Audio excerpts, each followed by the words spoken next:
Auto డ్రైవర్ల అభ్యున్నతికి BRS అధినేత కేసీఆర్ ఎంతో కృషి చేశారన్నారు మాజీ ఎమ్మెల్యే కోరుకంటి చందర్.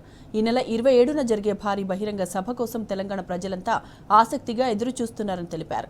రజతోత్సవ సభ కోసం అన్ని వర్గాల ప్రజలు స్వచ్ఛందంగా విరాళాలు అందిస్తున్నారు. పెద్దపల్లి జిల్లా రామగుండం నియోజకవర్గంలో ఆటో యూనియన్ నాయకులు కోరుకంటి చందర్ను కలిసి 50,000 రూపాయలు అందజేశారు. ఆటో యూనియన్ నాయకులను కోరుకంటి చందర్ అభినందించారు. రాష్ట్రం ఏర్పడాలని ఏ విధంగా అయితే ఉద్యమ స్ఫూర్తిని ప్రజలు ప్రదర్శించారో ఈరోజు రజతోత్సవ సభను విజయవంతం చేయాలి. ఆ యొక్క రజతోత్సవ సభలో కేసీఆర్ గారు చెప్పేటువంటి మాటలను వినాలి.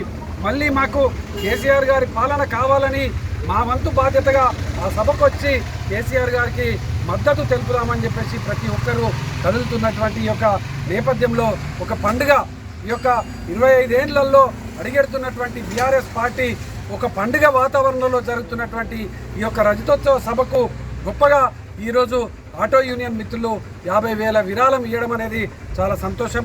తప్పకుండా ఈ తెలంగాణ రాష్ట్రంలో ఆటో డ్రైవర్లను కడుపులో పెట్టుకున్నటువంటి సాదుకున్నటువంటి నాయకుడు కేసీఆర్ గారు మాత్రమే. తప్పకుండా రాబోయే కాలంలో కేసీఆర్ గారు ప్రభుత్వం వస్తుంది. తప్పకుండా ఆటో యూనియన్ ఆటో డ్రైవర్లను ఆటో ఓనర్లను తప్పకుండా ఈ ప్రభుత్వం కడుపులో పెట్టి సాదుకుంటుంది. కేటీఆర్ గారికి ఈ సందర్భంగా మేము ప్రత్యేకమైనటువంటి కృతజ్ఞతలు ఈ సందర్భంగా